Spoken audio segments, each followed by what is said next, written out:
آج ہم ایک کافی پیچیدہ سوال پر گہری نظر ڈال رہے ہیں، پاکستان کی پہچان کا سوال۔ جی ہمارے پاس جو جانکاری اور اکادمک وشلیشن ہے، اس کے آدھار پر ہم یہ سمجھنے کی کوشش کریں گے کہ جب پاکستان بن رہا تھا تو اس کے اندر کس طرح کی کھینچتان تھی، ہاں، کیا امیدیں تھیں، کیا انشچتائیں تھیں، اور ان کا اثر آج تک کیسے دکھتا ہے۔ ہاں، اور یہ سمجھنا واقعی ضروری ہے کیونکہ دیکھیے پاکستان کا بننا کوئی سیدھی سادھی کہانی نہیں تھی۔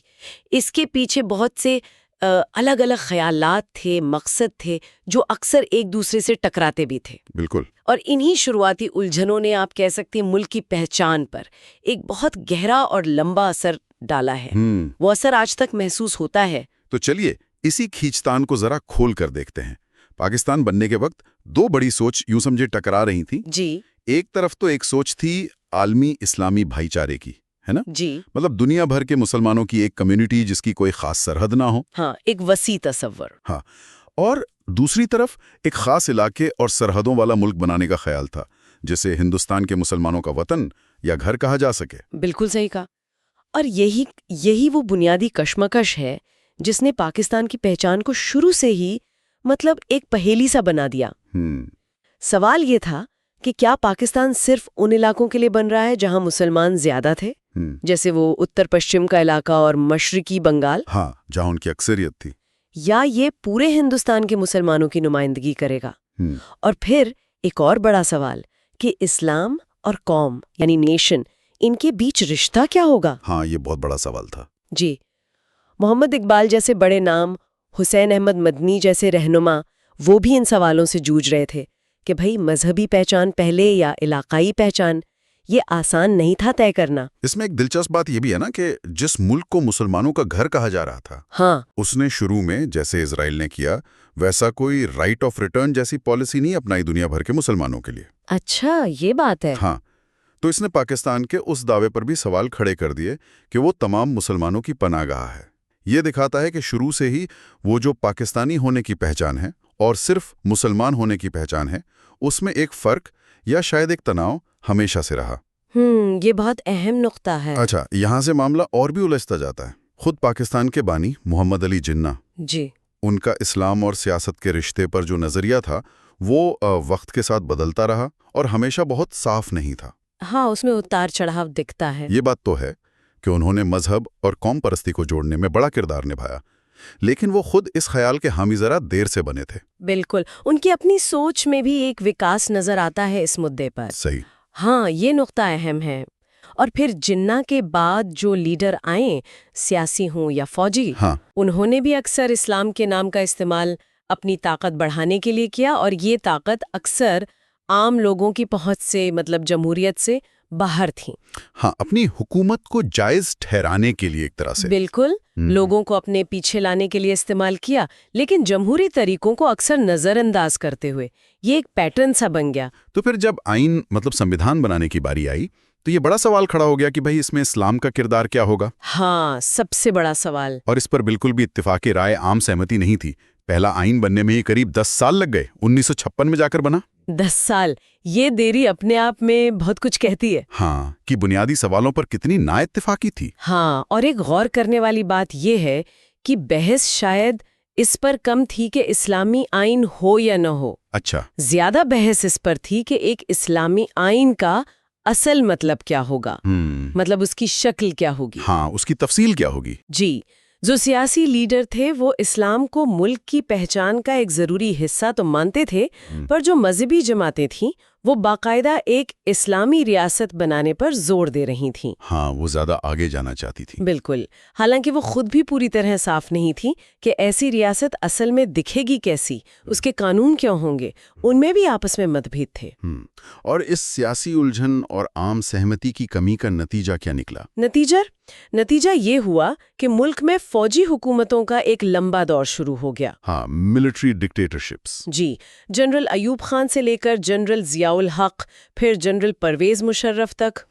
ہر فوجی حکمران نے اسلام کی اپنی ایک سمجھ پیش کی اور کوشش کی کہ اس پر ان کی اجارے داری، ان کی مونوپلی قائم ہو جائے۔ ہاں، اپنے حساب سے اسلام کو استعمال کیا۔ بالکل، اور اس سے پہچان کا جو سنکٹ تھا وہ سلجھنے کے بجائے اور گہرا ہوتا چلا گیا۔ یہ پہچان کی الجھن صرف آئین اور سیاست کے دائرے تک ہی نہیں رہی ہے نا؟ نہیں، بالکل نہیں۔ زمینی حقیقت تو یہ تھی کہ پاکستان میں کئی بہت مضبوط علاقائی پہچانیں بھی تھیں، بنگالیوں کی، سندھیوں کی، پشتونوں کی، بلوچوں کی۔ جی، اپنی اپنی زبان، اپنی سنسکرتی۔ ہاں، حمزہ علوی جیسے ماہروں نے اشارہ کیا کہ یہ پہچانیں اکثر پنجابی سالاریت کے غلبے کے خلاف ایک چیلنج کی طرح تھی۔ سالاریات یعنی وہ پڑھا لکھا طبقہ جو نوکریوں میں تھا۔ ہاں، جو سرکاری نوکریوں اور طاقت کے مرکزوں پر چھایا ہوا تھا اور جس میں مانا جاتا تھا کہ پنجابیوں کا دبدبہ ہے۔ اچھا، لیکن یہ لڑائی صرف نوکریوں اور سیاسی طاقت تک ہی نہیں تھی۔ نہیں، اس کے گہرے مذہبی پہلو بھی تھے جو اسے اور پیچیدہ بناتے ہیں۔ دیکھیے، ایک طرف علاقائی اسلام تھا، ہاں، جو لوگوں میں رائج تھا۔ بالکل، جس میں صوفی روایتیں، مقامی رسم و رواج کا گہرا اثر تھا۔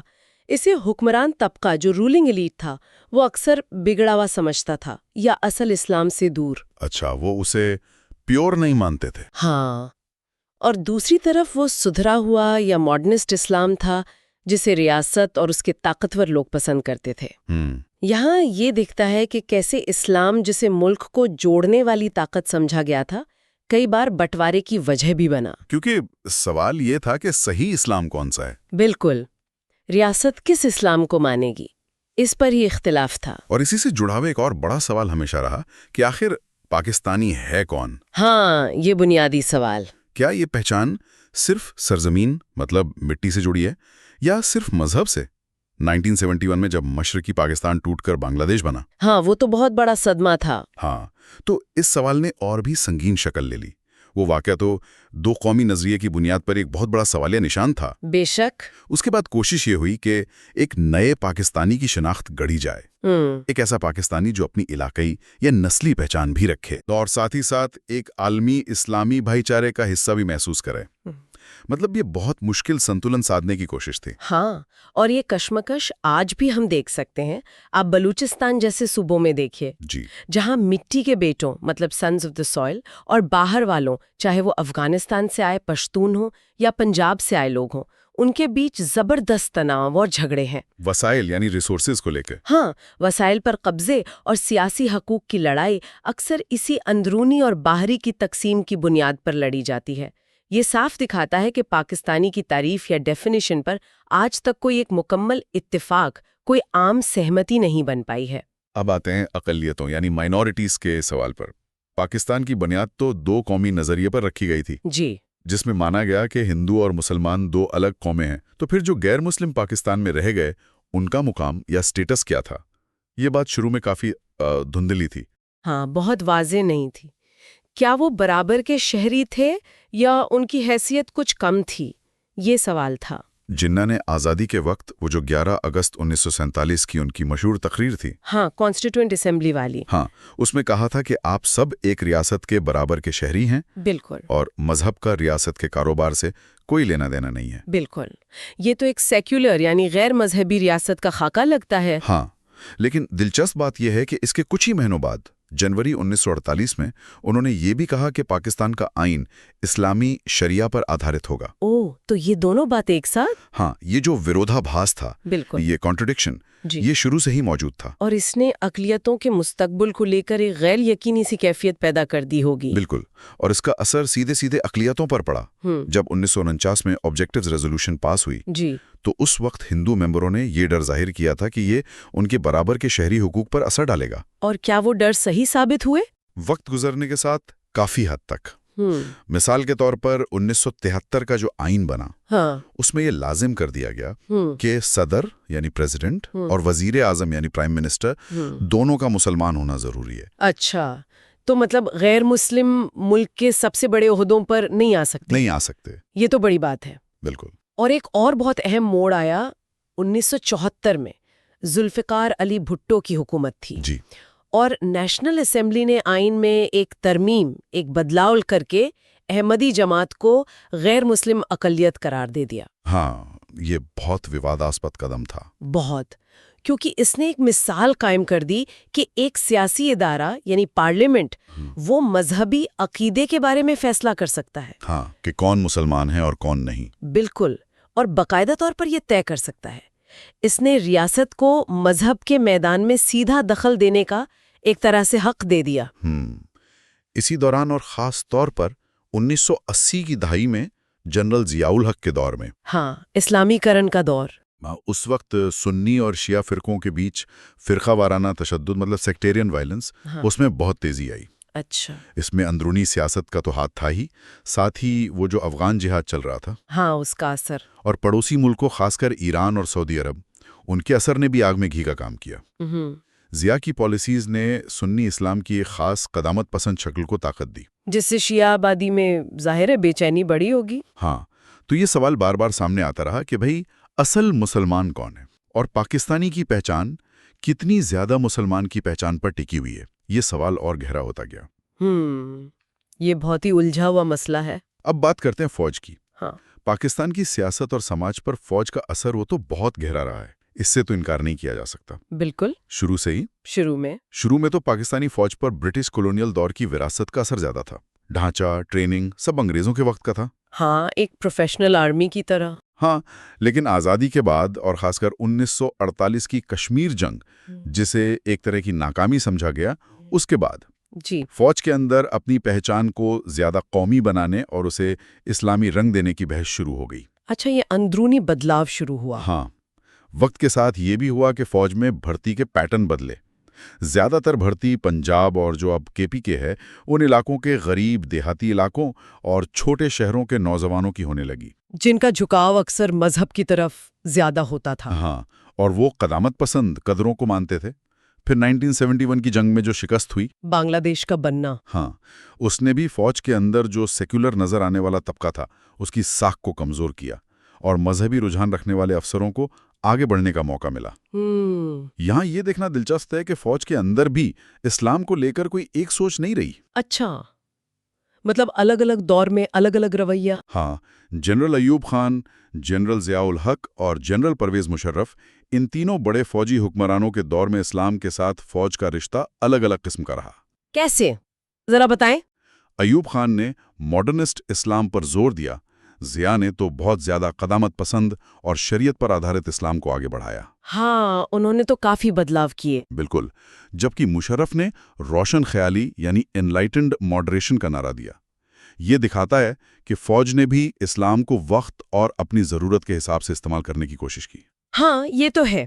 اور خاص طور پر جنرل ضیاء کے دور میں، جب افغانستان میں سوویت یونین کے خلاف جنگ چل رہی تھی. ہاں، وہ افغان جہاد. اس وقت فوج اور مذہبی جہادی گٹوں کے بیچ ایک بہت گہرا رشتہ بن گیا. فوج نے ان گٹوں کو نہ صرف اپنی حکومت کو مضبوطی دینے کے لیے استعمال کیا، بلکہ اپنے علاقائی مقاصد، خاص کر افغانستان میں اور کشمیر میں بھارت کے خلاف پراکسی جنگ لڑنے کے لیے بھی استعمال کیا. اچھا، تو جہاد کا استعمال اندرونی اور باہری دونوں مقصد کے لیے ہوا. بالکل. جہاد کے خیال کو ملک کے اندر مذہبی قانون لاگو کرنے اور ملک کے باہر اپنی فورن پالیسی کے ہتھیار کے طور پر دونوں طرح سے استعمال کیا گیا. لیکن جیسا کہ اکثر ہوتا ہے، یہ رشتہ ہمیشہ فوج کے پوری طرح کنٹرول میں نہیں رہا ہوگا. بالکل نہیں رہا. اس کا نتیجہ بلو بیک کی شکل میں سامنے آیا، یعنی ایسے نتیجے جن کی امید نہیں کی گئی تھی. کیا مطلب؟ مطلب یہ کہ ملک کے اندر فرقہ وارانہ تشدد اور بڑھ گیا، جہادی گٹ وقت کے ساتھ زیادہ خود مختال، زیادہ آٹونومس ہو گئے، اور پھر فوج کے لیے ہی انہیں قابو کرنا ایک بڑا مسئلہ بن گیا. لشکر طیبہ، جیش محمد، حرکت المجاہدین جیسے گٹوں کا ابھرنا اور ان کا کردار. ہاں، یہ نام تو سنتے ہیں. یہ اسی پیچیدہ رشتے کا نتیجہ ہے جس نے پاکستان کی اپنی سلامتی کے لیے ہی نئے خطرے پیدا کر دیے. یہ تو ایک خطرناک کھیل تھا. اکثر پاکستان کی پہچان کا سوال بھارت کے ساتھ اس کے رشتے کے آئینے میں بھی دیکھا جاتا ہے نا؟ ہاں، بہت زیادہ. ایک بنیادی خیال ہمیشہ سے برابری یعنی پیرٹی کا رہا ہے. برابری کس سینس میں؟ اس سینس میں کہ تاریخی اور سیاسی لحاظ سے ہندوستان کے مسلمانوں کا درجہ ہندوؤں کے برابر تھا اور آزادی کے بعد پاکستان کا درجہ بھارت کے برابر ہونا چاہیے. اچھا، بھلے ہی سائز یا طاقت میں فرق ہو. ہاں، بھلے ہی پاکستان سائز، آبادی یا طاقت میں بھارت سے چھوٹا کیوں نہ ہو، لیکن درجے میں برابری ہونی چاہیے، یہ ایک طرح کی ضد رہی ہے۔ بالکل، یہ برابری کا تصور اور بھارت سے تاریخی مقابلے بازی اور کبھی کبھی دشمنی کا احساس، یہ پاکستان کی خارجہ پالیسی یعنی ودیش نیتی اور اس کی سلامتی یعنی سیکیورٹی کی سوچ پر ہمیشہ حاوی رہا ہے۔ تو کیا پاکستان نے اپنی پہچان بھارت کی مخالفت میں ہی بنائی ہے؟ کئی بار ایسا لگتا ہے انہوں نے خود کو مسلم قرار دے کر بھارت کو ہندو کے طور پر پیش کرنے کی کوشش کی، تو کبھی بھارت کے سیکولر ہونے کے دعوے کو چیلنج کیا۔ اور کشمیر کا مسئلہ؟ کشمیر کا مسئلہ اسی تاریخی دشمنی اور پہچان کے جدوجہد کا مرکز یا فوکل پوائنٹ رہا ہے۔ وہاں دونوں ملک اپنی اپنی قومی پہچان کے دعوے ٹھوکتے ہیں، اور اس برابری کو حاصل کرنے اور اپنی پہچان کو مضبوط کرنے کے چکر میں پاکستان نے دنیا کی بڑی طاقتوں کے ساتھ بھی رشتے بنائے۔ بالکل، خاص کر امریکہ کے ساتھ۔ شیت یدھ کولڈ وار کے دوران وہ امریکی خیمے کا اہم حصہ تھا۔ اور چین کے ساتھ بھی ہمیشہ قریبی تعلقات رکھیں، جو بھارت کا بھی حریف رہا ہے۔ یہ بھی ایک طرح سے بیلنس کرنے کی کوشش تھی۔ 1971 میں جب مشرقی پاکستان الگ ہوا، اس کے بعد کیا ہوا؟ اس کے بعد ایک بڑا بدلاؤ آیا۔ پاکستان نے اپنا رخ مغرب یعنی ویسٹ ایشیا کی طرف، مسلم مڈل ایسٹ کی طرف زیادہ موڑا۔ کیوں؟ تاکہ اپنی اسلامی پہچان کو اور پختہ کر سکیں، اور جو امیر عرب ملک تھے ان سے مالی مدد اور سیاسی حمایت حاصل کر سکیں۔ اپنی دکشن ایشیائی پہچان سے ہٹ کر ایک مدھیہ پوروی اسلامی پہچان بنانے کی کوشش کی۔ مگر یہ ساری کوششیں، چاہے وہ اندرونی ہو یا بیرونی، پاکستان کی پہچان سے جڑے بنیادی سوالوں کا کوئی ایک مکمل جواب نہیں دے پائی ہیں۔ تو وہ سوال آج بھی قائم ہے؟ بالکل۔ بھارت کے ساتھ رشتہ کیسا ہو؟ ملک میں مذہب کا کردار کیا ہو؟ الگ الگ علاقائی پہچانوں کو کیسے جگہ دی جائے؟ سیاست میں فوج کا اثر کتنا ہو؟ یہ سب ایسے سوال ہیں جو آج بھی الجھے ہوئے ہیں، اور مل کر ایک ایسی پیچیدہ تصویر بناتے ہیں جس کی تلاش آج بھی جاری ہے۔ پاکستان آج بھی اس کشمکش میں ہے کہ اس کی اصل پہچان کیا ہے۔ کیا وہ ایک جمہوری مسلم اکثریت والا ملک ہے، یا پھر ایک مذہبی یا اسلامی ریاست ہے، یا پھر وہ دکشن ایشیا اور مشرق وسطی یعنی مڈل ایسٹ کے بیچ ایک پل ہے؟ یہ سب سوال آج بھی زندہ ہے۔ تو آج کی اس گہری بات چیت سے یہ بات تو صاف ابھر کر آتی ہے کہ پاکستان کا سفر شروع سے ہی اندرونی ورودھاباسوں سے بھرا رہا ہے۔ ہاں، کانٹرڈکشنز بہت ہیں۔ پہچان کی ایک لگاتار چلنے والی تلاش ہے، اور اسلام کی الگ الگ اور کبھی کبھی ایک دوسرے سے ٹکراتی ہوئی سمجھ یا انٹرپریٹیشنز ہیں۔ بالکل، یہ ایک ایسی کہانی ہے جس میں امیدیں بھی ہیں، ڈر بھی ہیں، سیاسی داؤں پیچ بھی ہے، اور مذہبی جذبات بھی، سب ایک دوسرے میں الجھے ہوئے ہیں۔ صحیح کہا۔ اور جاتے جاتے ایک سوال ہم سوچنے کے لیے چھوڑ جاتے ہیں۔ جی، کیا کسی ملک کی پہچان صرف مذہب کے نام پر یا صرف کسی پڑوسی ملک سے دشمنی کی بنیاد پر ہمیشہ قائم رہ سکتی ہے؟